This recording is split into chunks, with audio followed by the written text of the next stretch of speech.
I'm Nat, and I am the head of community at Exceptional Individuals. We support neurodivergent individuals, those with dyslexia, dyspraxia, autism, ADHD, as well as the whole spectrum.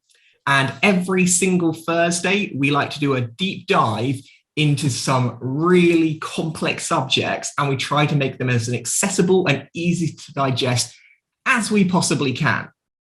Now, we are going to be talking about ADHD medication today. Not going to lie, it's a minefield. I've been avoiding it like the plague until recently because it's not the type of information you want to get wrong. So warning, I am not a medical professional. I do work with people with ADHD every day of my life. I do have a lot of the characteristics, and I have done substantial amounts of research, but please do not take anything I say as gospel. Go to your doctor. Use this as a starting point for the conversation for you to take on elsewhere afterwards. Now, with that out of the way, let's get started to the real good subject.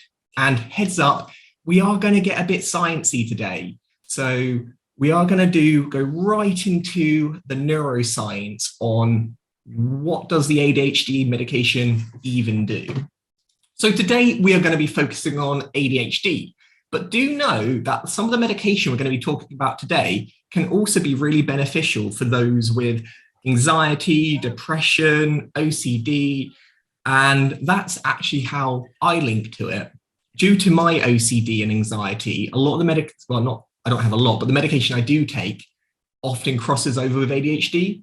So while I might not be diagnosed with ADHD, I do actually take the medication, just so you understand where I'm coming from on a personal perspective. So what do we do? I mention this every week, so I'm not going to spend forever on it, but essentially Exceptional Individuals does the A to Z of neurodiversity, whether it's looking for your first job or all the way up to you're a boss of a company and you want to hire more neurodiverse talent.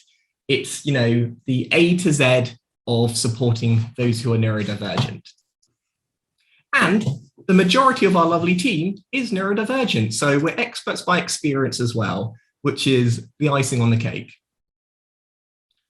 Now, as I said at the very start, we do record these sessions in order for people who want to catch up, revisit, weren't able to attend. And the one we did last week, April has now edited and uploaded, and it is the brief history of hidden disabilities. So to get that, you can go on our website, or you can just go on to YouTube and type in Exceptional Individuals. Fingers crossed will come up. So do have a ganders because we have a massive back catalogue of webinars that we have done previously.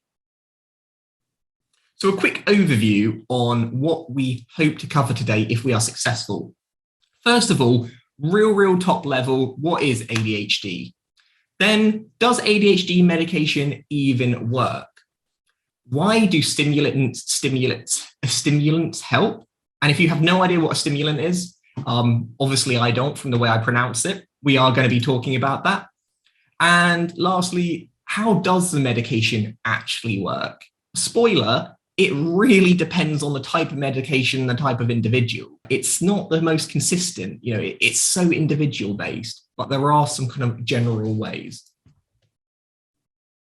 So what is ADHD? It stands for Attention Deficit Hyperactivity Disorder. Now, it doesn't have to have the hyperactivity. That's why you might know it as ADD.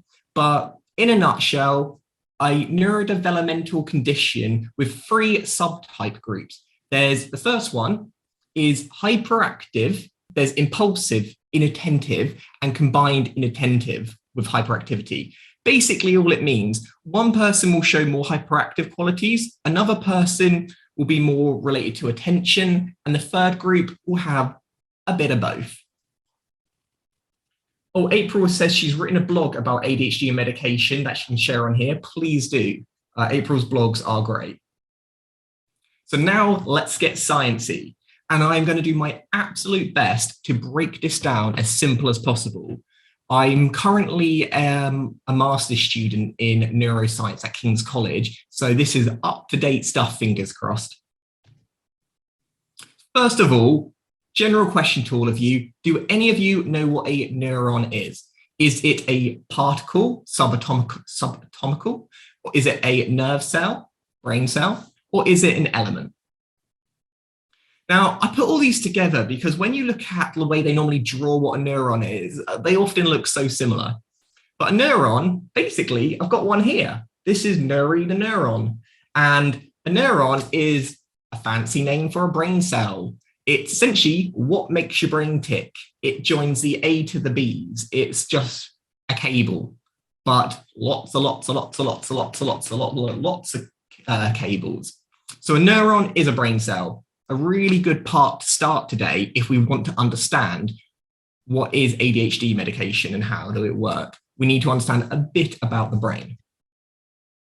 So this little beauty is a neuron. They don't always have faces. And a neuron is a messenger that uses signals to transport information around the brain. So let's say you want to move your arm. In your brain, essentially, you have that thought and it releases a bunch of chemicals. If you get too many chemicals, it kind of starts this kind of domino effect. And then it kind of passes to the next neuron, to the next neuron, to the next neuron. And there's so many in your brain. Some of them are really long and stretch down your whole body. Others are really small. So it's just like the little bits of connection. Think of it like your telephone wire. There's loads of telephone wires in the UK, but the individual ones for each street are a lot smaller. So now that we know what a neuron is, it's just a brain cell that sends messages. We need to know what a synapse is.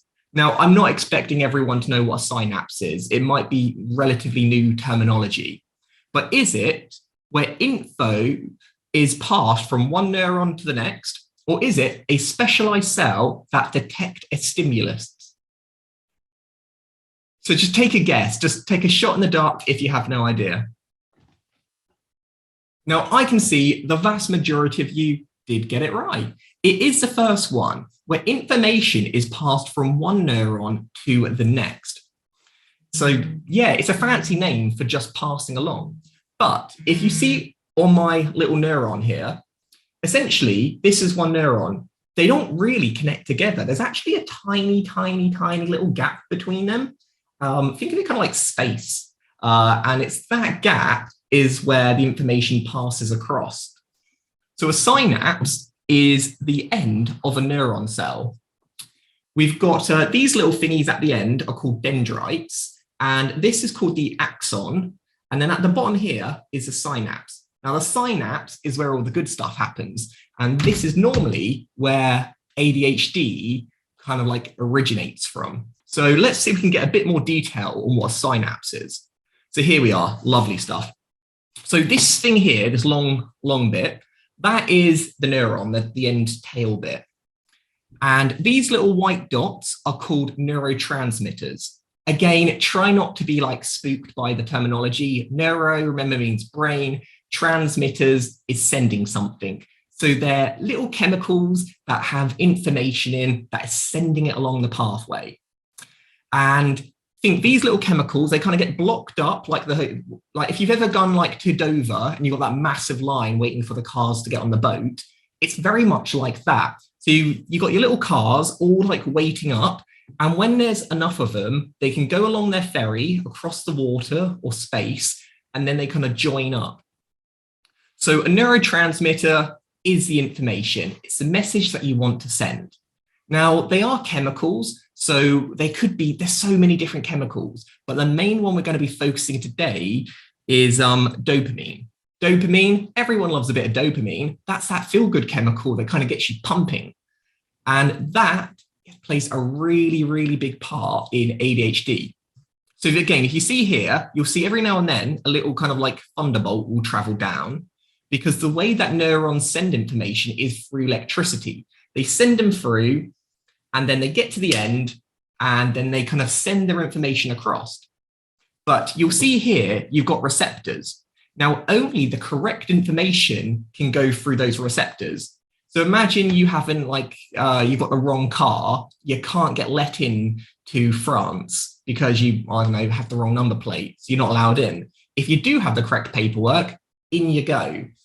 And this is really important to know that some neurotransmitters are allowed access to the next neuron to continue the chain, others are not.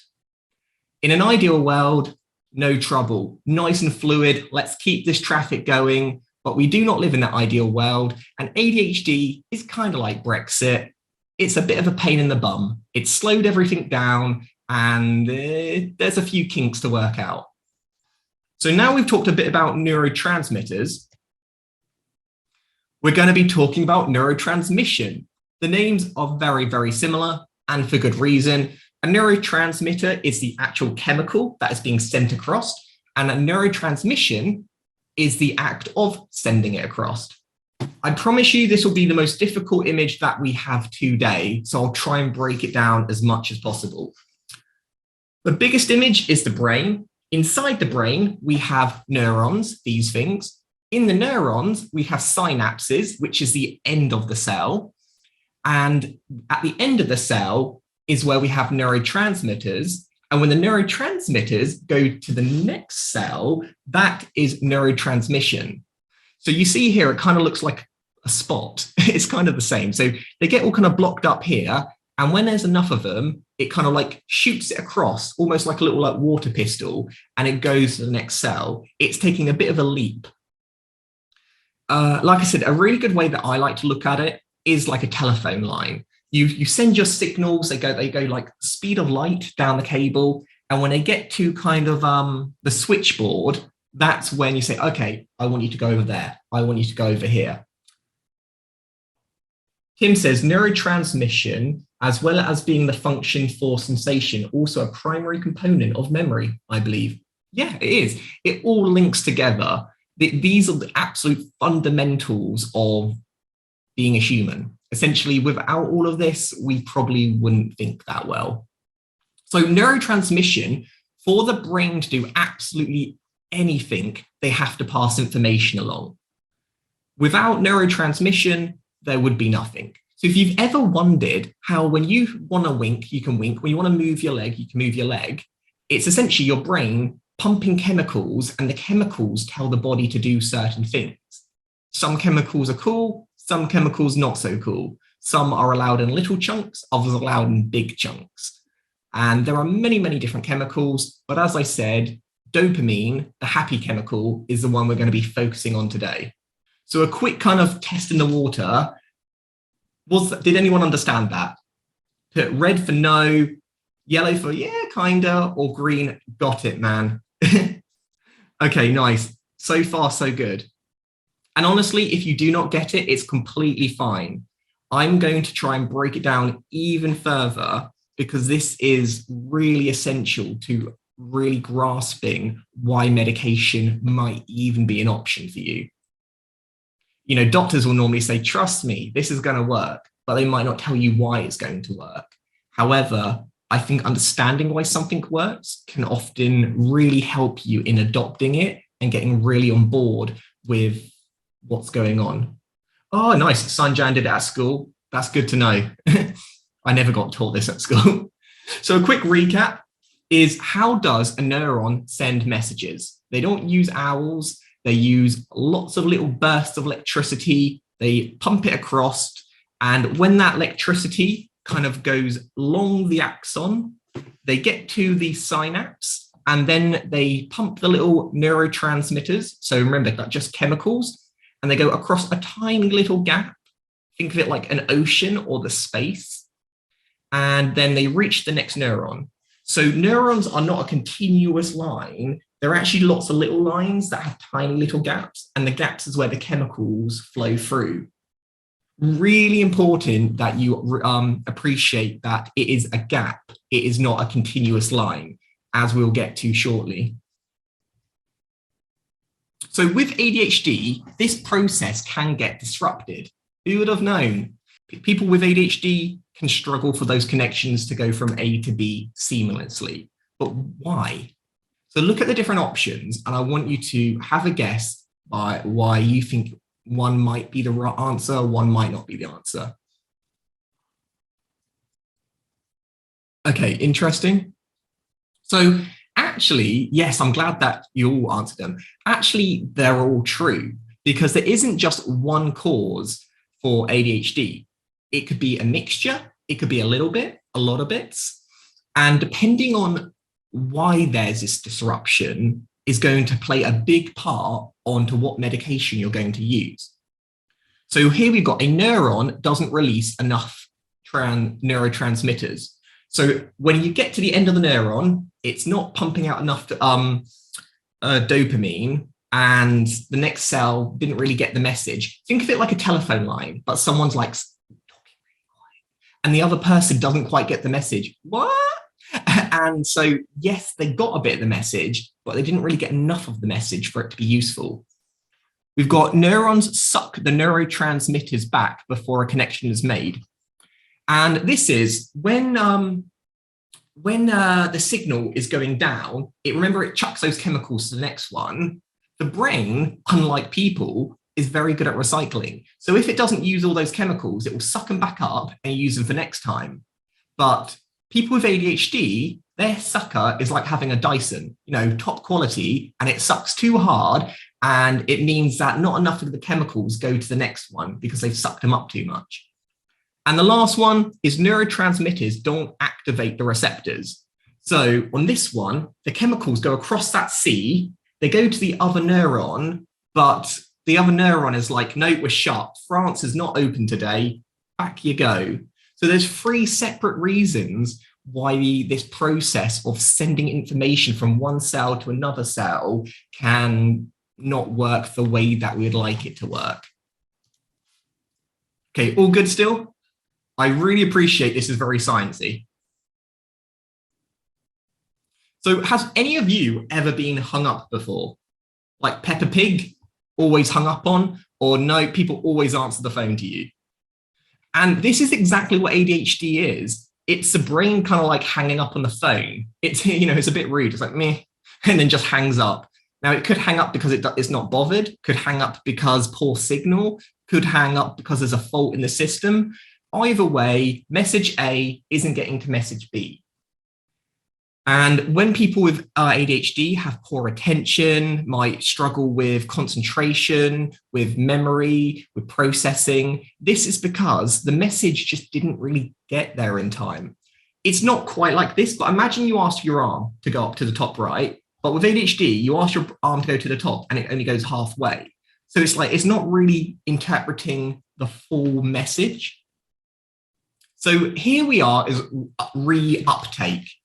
Remember I said sometimes one of the key things that can go wrong in those with ADHD is that when the kind of the chemicals are pumped through the end of the synapse, the ones that aren't used get sucked back up like a vacuum. And this is called reuptake. So here you can kind of see it on the image. This bit here is the end of the cell. These little dots are the neurotransmitters or chemicals. They get kind of pumped through and go to the receptors.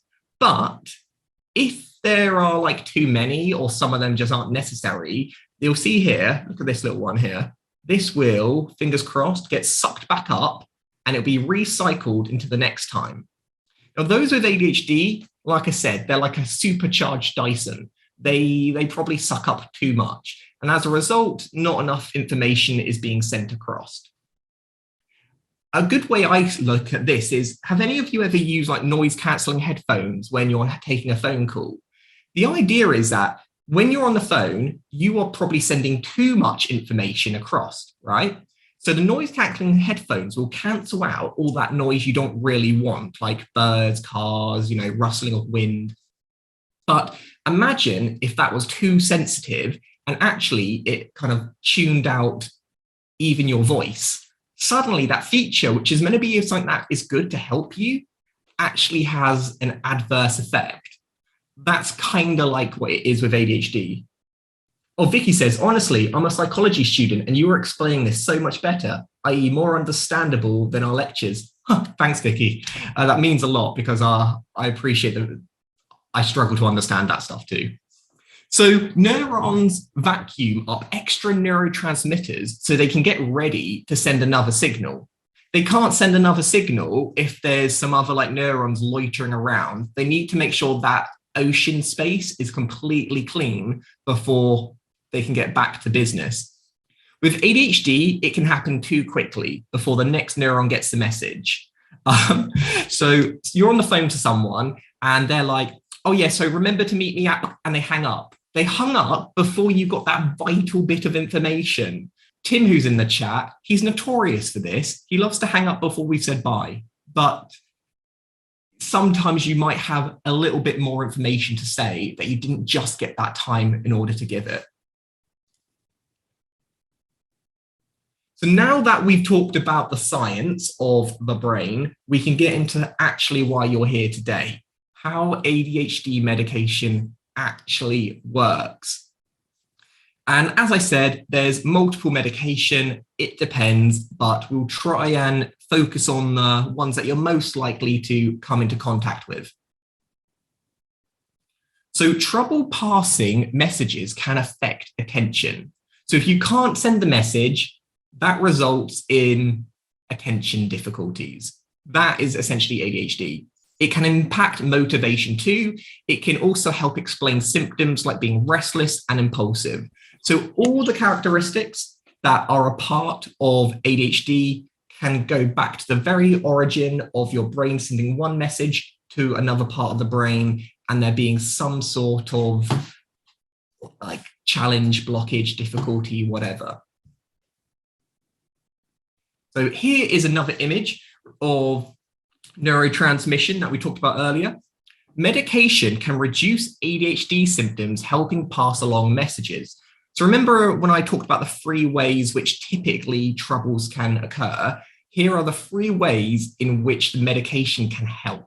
So let's break it down. Number 1, ADHD medication enhances the release of neurotransmitters. So on the bit of the end of the neuron, the synapse there, imagine like before it would be like, poof, but this is like a hypo, like super soaker, and it will like just like launch the chemicals. So rather than just like chucking a ball, it's really throwing the ball really, really hard in order to hope that it can kind of go the distance. That's one way that medication works. The second way medication works is stimulating the receptors so they can catch more neurotransmitters. So on the other end of like where the pig gets the chemicals, rather than having like a tiny little glove or a tiny little tunnel for the car to go in, they have like a massive one. So the chances of them catching it goes up a lot higher. And the third one is it slows down the uptake. So neurotransmitters have more time to activate the next neuron. So you remember how I said like all the leftover chemicals get kind of sucked back up? Rather than doing it straight away, they give it a little bit more time. You know, like you take your time. We've all had it when you're in a room and the cleaner comes in before you've even finished. If they start cleaning right away, it's a bit annoying. But if they say, I'll be back in 5, that's really good because it gives you that bit more time to clear up and kind of get your life in order. That's exactly what number 3 is all about, having that little bit extra.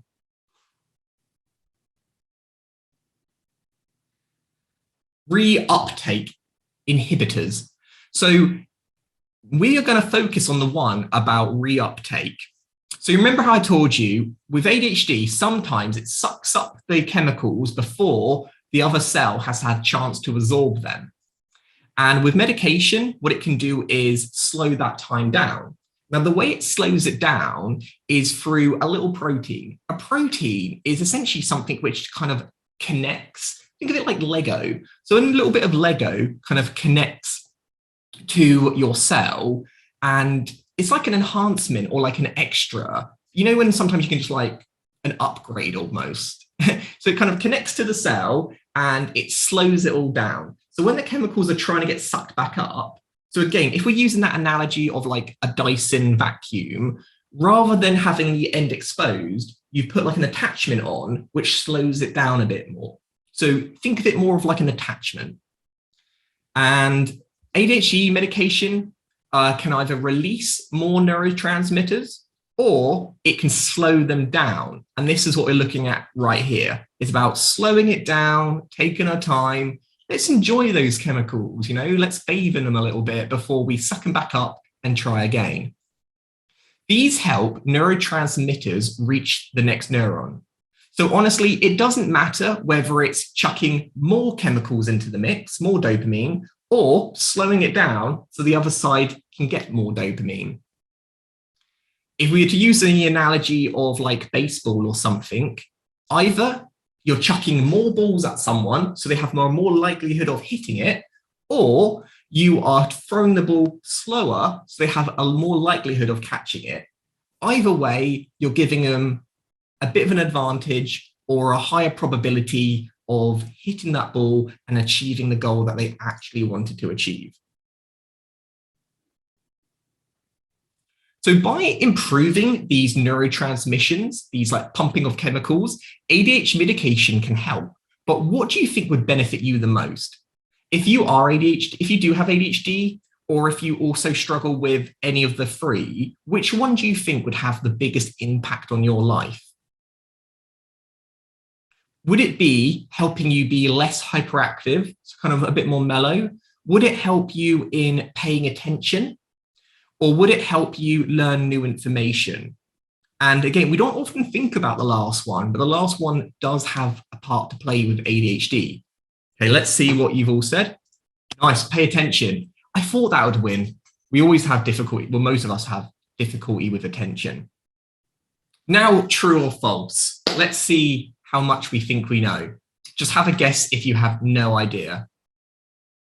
Milton said, how about the side effects of medication? We will be talking about that. Do not worry. We will talk about side effects, which there are. So first of all, works in about 8 to 10. So do you think medication has the success rate of about 8 in 10? Then, is there a cure for ADHD? Yes or no? And lastly, reducing symptoms. Does ADHD medication reduce the symptoms while in the body? I can see actually a bit of a mixed response here. It is true that it works in about 8 in 10 people. So ADHD medication, though, is a complete game changer for those people who have some challenges in attention or concentration, it's not a guaranteed success. And that is why there's multiple ways to skin the cat, as they say. There's different medication for those who are like in the 2%. For some of the reasons why ADHD medication may not work is if you're using something called a stimulant, which we are going to talk a bit more soon, if you already have like anxiety or like stress, that just might make it even worse. So the typical reasons ADHD medication might not work on you is that you have some other kind of issues going on or other medication, and they kind of like contradict with each other. The next one, is there a cure? No, there's not. There's no cure. And that's because ADHD isn't particularly anything wrong with you. It's just how the brain interprets chemicals differently. The medication is about managing ADHD and allowing you to live your best life. But knowing that, it's not like you take one magic pill and you're sorted for life. ADHD medication only works when it's in your body. If it's not in your body anymore, it doesn't work. This is why you have to take pills all the time. Some people take them daily, others take them 3 times a day. Some people might take them less frequently, more frequently. You could be a tiny girl and have to have lots of medication all the time, or you could be like a massive, like chunky ass bloke and only need like 1 tiny tablet and that's enough. So it varies so much on the person, not in any like particular physical or gender characteristics. Saying that though, you're more likely to be diagnosed if you're male, but that's for another day. Now we've talked about how it works. Let's look at some of the medication that's on the market. You know, I'm in the market. No, I'm not encouraging any of you to go off and get it, but it might help you when you go to a doctor and say, okay, what about this one? I'd love to know your thoughts and opinions on this side. So at a glance, here are some 3 facts about ADHD medication. First of all, there's 2 types predominantly. Obviously, I'm generalizing with all of this today. There's stimulants and non-stimulants. One of them is giving you kind of more chemicals in your body. The other is not. They work in very different ways, and stimulants are far more popular when it comes to like how regular they are given. And there is a reason for that. They're actually really effective. But like I said, if you're the type of person who might already struggle with extreme anxiety along those lines, depression, maybe certain stimulants aren't actually going to help. It could actually make it worse. People will often start on a stimulant and then they might go to a non-stimulant, they might go back again. Typically it's trial and error. It's about trying it. Now, there are tests you can do to find out which one you'd be kind of the best for, but typically they just start you off with the stimulant and see how things go. By taking the medication, this improves the way the brain communicates. So making sure that one neuron speaks to another neuron, nice and easy, no communication. It's essentially like having an old Nokia and getting it upgraded to an iPhone. But then you could argue Nokias were better. But either way, a bad phone being upgraded to a phone with a better signal. Or living near a telephone mast, which is tiny, or a telephone mast, which is massive. There's different ways, but the end result is better communication. And lastly, as Milton rightly mentioned, side effects. ADHD medication does cause side effects. Not for everyone, and we're not talking about completely debilitating side effects. Sometimes it could be a bit of a groggy headache. It could be a low mood. It could even affect your bowels. It can affect memory. Interestingly, it can affect concentration. Most of the side effects do not actually happen when you take the medication. They typically happen once you finish the medication. And that's called rebound. And we'll talk a bit more about that real soon. So which one, remember, if you listen carefully, I've already given you the answer, is best for ADHD, typically? Are we looking at stimulants or non-stimulants? Yeah, it is stimulants, okay? And this is, remember, this isn't for everyone. We're generalizing here. The vast majority of people who take ADHD medication will take a stimulant. And this is essentially pumping more dopamine into the body. And the reason why, if someone is already hyperactive and you're putting more hyperactive chemicals into them, it seems kind of counterproductive, doesn't it? So why would you put more of a exciting chemical into someone who is already excited? Well, this is when it gets really, really interesting. So ADHD, the reason why people are kind of a bit jittery, are kind of like a bit anxious or, have attention challenges is because their brains produce less dopamine or less dopamine gets passed along the line. Their brain is always looking to kind of get a little top up of that dopamine. So when their brain is like, oh, over there, something new, they get a little buzz. Every time you see a bird outside, the sun is shining, every time you jump, your body gets a little boost of dopamine. And that dopamine helps you to feel good. So your body is always looking for that next hit. Now, if you've got ADHD, that excitement is because your body just isn't fulfilled. Imagine you're hungry and someone hasn't given you enough food. You're always going to be looking for more. So by giving someone a stimulant, you're essentially giving them more food. And that food allows them to concentrate. So if they've got that dopamine already inside them, they're not going to be that bothered about looking for more dopamine. I'm already filled up now. I don't need any more food. And that's basically how stimulants work, by making sure that the person with ADHD has the correct amount of dopamine in their body in order to function, to focus, to concentrate, those sorts of things. So we've just quick thing on the questions. Rachel says, that's interesting. Obviously, I'm so fascinated how it might or might not help. It is interesting. Tim said, some people who possess ADHD state that they had to lower their dose once they started to focus too much. That's really interesting. Sometimes there was this thing where people in schools would take this medication to be super learners. It doesn't work. There is no evidence really to suggest that ADHD medication does anything positive for those who do not have ADHD. We don't actually know yet. It might do, but do not think by taking a little bit of ADHD medication that you're going to become some super learner. It's not how it works. It really only benefits you if you have ADHD. Rachel says, also, I'm assuming it's like the theory that a lot of ADHD people get sleepy on caffeine. I didn't hear that, but that does kind of make sense, doesn't it?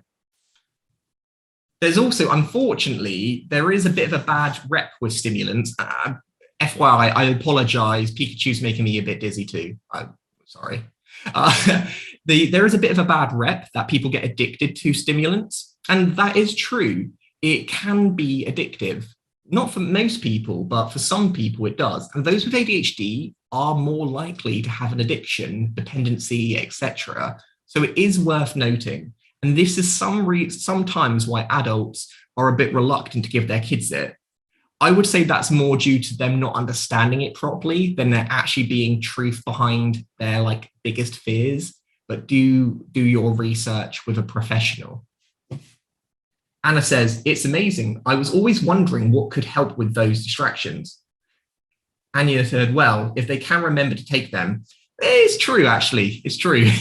Yeah, because typically medication will only last, say, 12 hours. So people will use it in the work day or the school day, and in the evenings, they will not take it. So typically, at the time you've got to take the medication is when it's not really working on you in the same way. So stimulant v non-stimulant. Fight. Who will win? Rachel says she's downloaded a pill app, but it bugs you all the time. Yeah, I had one of those. I just deleted it or silenced it. I'm terrible. So let's have a look. If you think this, are we talking about a stimulant or a non-stimulant? So targets dopamine. Remember, dopamine makes you feel good. It's that chemical that we get for, like, it's the reward chemical. And yes, that is to do with a stimulant. For a non-stimulant, not so bothered. They're like other chemicals. I'm not going to focus on that today, but we're talking about a stimulant for dopamine. Takes 2 to 4 weeks to have full effect. Yes, most of you got that right. Non-stimulants take longer to get it in your body, to get full effect of it. They do take longer. Where typically a stimulant, you're going to see, straight away almost. It takes about 40 to 60 minutes before it gets into your body and you're like, I'm focused now. So stimulants have a really quick turnaround. Then lasts 6 to 12 hours. Yeah, it varies. Typically, I think we are talking about a stimulant in this case. Non-stimulants, can vary. It depends on a lot on the doses. I can't give a fine detail. And the last one, first line of drug. What I mean by that is, what is a drug that you're probably going to start off with? You're probably going to start off with a stimulant. Again, they're your kind of like bread and butter of ADHD medication. And it's only if it didn't work, or you had the side effects were too strong, or you had some blood tests and you found out a non-stimulant will be the best direction for you. Okay, and you said it may be different. It varies very dramatically on how long it affects you. Okay, we're doing really well, everyone. Honestly, you're doing fantastic. I really appreciate this is a bit more detailed than what we're used to. So on this one, keep in mind that ADHD medication can cause side effects. I would love to know if any of you do have taken ADHD medications in the past or know of people who have. Do you know what side effects are typically happen? Because this could be an area that a lot of people get quite scared of. Ooh, side effects. Inaptance. Nice, I struggled to even pronounce that, but yeah. Possibly a little dry mouth. Yeah, that is true. Feeling shaky, can do. Anxious, yeah. My jaw feels tense today. Yeah, that's true. Nauseous. Constipation, that's a real one, honestly. People do not always connect that. That actually is a real one. I thought the side effects were anxiety, but turns out it was actually my own anxiety from the rebound. Yes, that is true. The rebound is one of the biggest side effects. It's that kind of gap between not having the same dosage. There's like half-life. So if medication is in your body, it eventually gets dissolved, and over time you get less and less. So it's not going to have the same effect from when you take it to when it has its last impact. It will vary. And you said, I can't take them because I have POTS. I hadn't heard of that. Sarah says, I was diagnosed with ADD and it was suggested stimulants. I'm in a burnout and my hyperfocus is completely out of control in a time where I need to rest. Can medication help or make it worse? So for that, again, I'm not a doctor. Maybe you'd want to look at a non-stimulant. It really doesn't work for everyone. But honestly, ADHD medication, there is a stigma to it, and it's not for everyone, but it also is for some people. So it's fine. Slow communication, shaky, it's all of these, and most of these aren't that severe. It's like when you take paracetamol, like there's always like a tiny side effects. A lot of these, they're nothing, but there are some that are a bit more serious. So just bear in mind. But if you're anything like me, every time I read all the side effects, I always feel like I'm dying straight away. Like, oh no, like it always like side effects, possible death. No, they do that to cover themselves. ADHD medication is relatively safe, but there's depending on what else you've got going on under the hood. But as I said at the start, I am just starting a conversation. I encourage you to go talk with your GP if this is something which is relevant to you. So rebound effect sounds fun. Not really. Think of rebound is the side effects that happen when the medication has worn off. So, if you're an alcoholic and you haven't drunk in a while, you're getting the shakes. It's the body kind of missing it and kind of like needing another hit. And some of the side effects could be low appetite, like, not really hungry. It could be struggling to fall asleep at night, which is really common. Anxiety is another really common side effects. And typically, these are the individuals who might go for a non-stimulant. It could be that you're restless, you're always kind of like fidgeting, and you think, well, surely that's what I'm using ADHD medication in the first place. Well, maybe it affects you this much normally. The medication takes it down to this amount, but when you're not on medication, it's even worse than it was beforehand. So you always got to weigh it up. And lastly, which is not common, by the way, you can get motor tics. So the body might do like jerks. That's not that common, but some people do get it.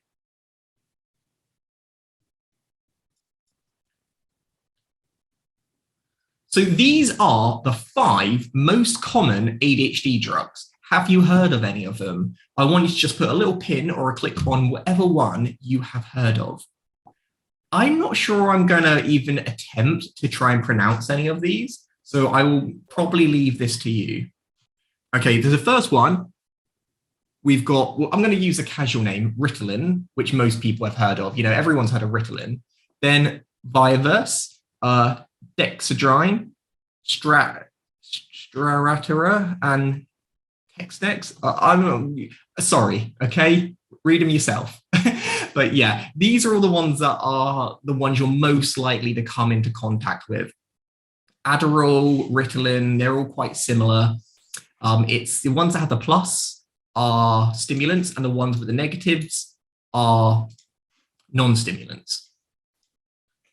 I'm not going to focus on all of these today. Yeah, Dex, that's a much better word. But I will focus on Ritalin because that is, well, I shouldn't have said anything. So which one do you think is most prescribed? Out of the 3 that we've got one stimulant, another stimulant, and one non-stimulant. What do you think is the one that is most prescribed by GPs, doctors, medical professionals? Yeah, in the UK, I mean, it probably is worldwide, to be fair. I think most doctors use the same one. Yes, it is Ritalin, which the chemical name, remember, Ritalin is like the company name, like a Hoover, but methylbromide is like vacuum, is the official name. I think I pronounced it in a second. Let's see if I do. No, I don't. Read it yourself. I'm heavily dyslexic.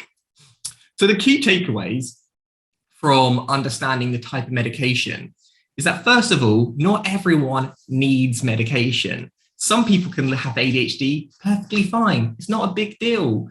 Other people, it might benefit, it might not. It's more of a personal choice. And other people, it's a complete game changer. We've really got to stop this stigma, but maybe that's the talk for another day. The next one is work with your doctor, okay?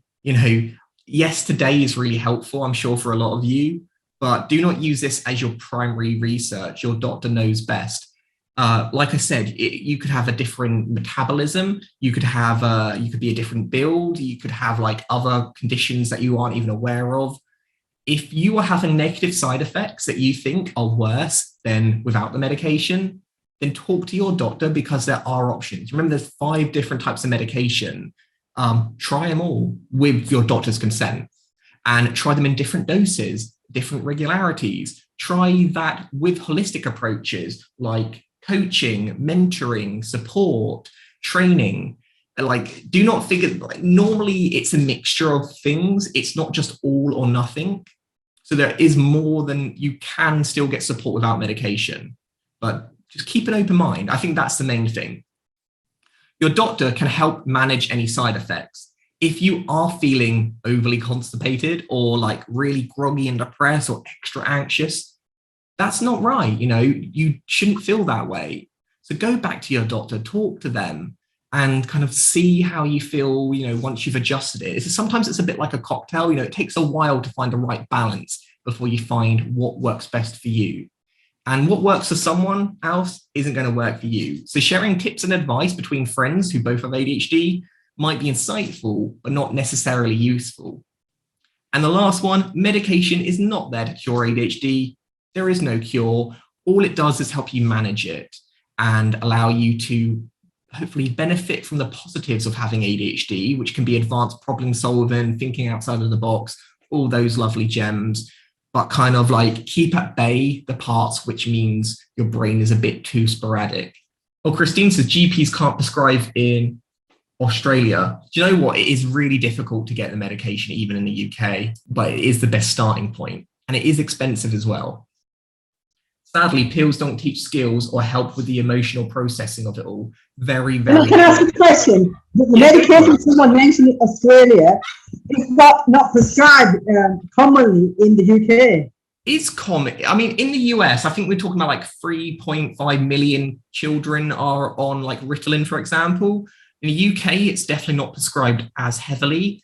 And typically to get the medication prescribed to you, it is a long process, and they normally have to rule out all other potential things going on with you before they reach that one. Lots of people in the UK do go privately, even though it is possible to get it diagnosed on the NHS. No, but that medication you're talking about, is that very expensive to prescribe in the UK for people with ADHD? Yeah, it is really expensive. I think one of my friends pays like £300 or like a month or so, which they've got a low paying job. It's sometimes it's quite out of reach for some people, but do not quote me on that because I'm not in the market for buying regularly. But why is it very hard to get hold of, and why is it expensive? Is it because that's a long old question, but it comes down to companies like owning different brands. You know how we mentioned Ritalin and Adderall, like these are names that are owned by the companies. They've kind of got like the monopoly market share. Right, okay, thank you. It comes down to really boring politics, why it's so expensive. Rachel says, I've heard it's not just for life and your advisors to take a break once a year to give your body some breathing room.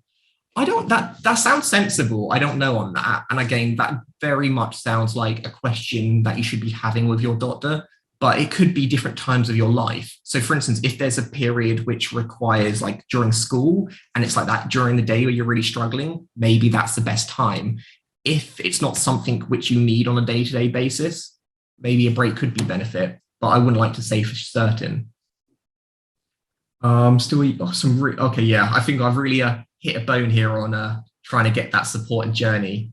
It's a long, again, that's probably for a chat for another day, but I do share your stories. Always really interesting to hear people's experiences with getting the support. So we're almost at the end now, and I really hope you found that useful. But if any of you are in the UK and do have ADHD and at work, get in contact with us, because though we can't help you with the meds, we can help you with support to help with a more holistic approach. As we said, medication can help you with some of the symptoms, but it's not going to help you with the emotional toll of having ADHD will have. And this is where different grants can be useful. If you are looking for work or if you're not in the UK, There is support available, but there typically is not support when it comes to financing the medication or getting the diagnosis. If any of you do know any other ways of doing it, do share. I just know that it isn't as straightforward as here's the link, follow this. Any last questions before we finish up for the day? Okay, we've got, if you ask them, they do, but it's not on the website. Yeah, typically Nat. Anything on crossover, i.e. different medications for co-occurring conditions? Oh, that's good, Tim. So normally those with like depression or anxiety might also be on similar things, also Tourette's. So a lot of the medication will kind of like work for a load. So for instance, if you have OCD, depression medication will often be used. All I'll say on that is sometimes you'll get medication, right? You'll do your own Googling and it will say, this is for schizophrenia. Do I have schizophrenia? No, sometimes it's just similar. You know, they help both conditions. As to, would you take different medication if you had co-occurring conditions? I wouldn't like to say, but it's definitely something you should bring up with your doctor to let them know if they aren't already aware of things, because some things will actually not help. Like if you have autism, for example, and ADHD, maybe the traditional stimulant, maybe that might not be the best approach for you. Please, oh, could we have the copies of the slides? Yes, you can. For the slides, drop me an email and I'll send them individually. I have the slides as well. Oh, yeah, no, just drop me an email and I'll send it just because they're personalized. But the video is always done. And honestly, the video gives you more context. Slides on their own might not be that useful. Now, I really hope you all enjoyed today. A lot of research went into this and it was a really interesting subject to deep dive into. But if you enjoyed today, come back next week. Because next week we're doing dyslexia across culture. This is going to be another really interesting one. In the UK, we're like, woohoo, dyslexia, kinda. But what is dyslexia like in America? What is it like in Zimbabwe, China? We're going to be looking how different cultures and different societies kind of acknowledge it, research it, promote it, stigmatize it. So do check that out. And a few other things just to keep you engaged. If you did find today interesting and you want to see what we've been up to recently, check out our YouTube channel, like and subscribe, and you can catch a whole heap of other webinars we've done. And it really helps us make new content when we know people are enjoying them. So please do. Some future webinars that we've got on the horizon. We've got dyslexia across culture. We've got autism and sex. We've got dyslexia discrimination. We've got the stupid dyslexia trope, looking at how we've been portrayed in the media. We've got autism across culture. So we've got some really fascinating ones, and do sign up ahead of time. If you want to stay engaged with us, keep it in the community, join our Facebook group. You can click the link or just search it on your Facebook and it will help kind of keep you up to speed. We've got a nice little community growing at the moment. And the very last one, if you think you might have ADHD, but you're not so certain, go on our website and try out our ADHD characteristic quiz. It isn't going to diagnose you, okay? But what it will do is give you that starting conversation to ask those questions, or whether or not you think it might be worthwhile to having that chat with your doctor. Again, starting point, not diagnosis, always good to clarify. And that is everything today. Here's our details. Really hope you've got something out of this. I've been Nat, and this has been Exceptional Individuals, and hopefully we'll see you next week. Bye all.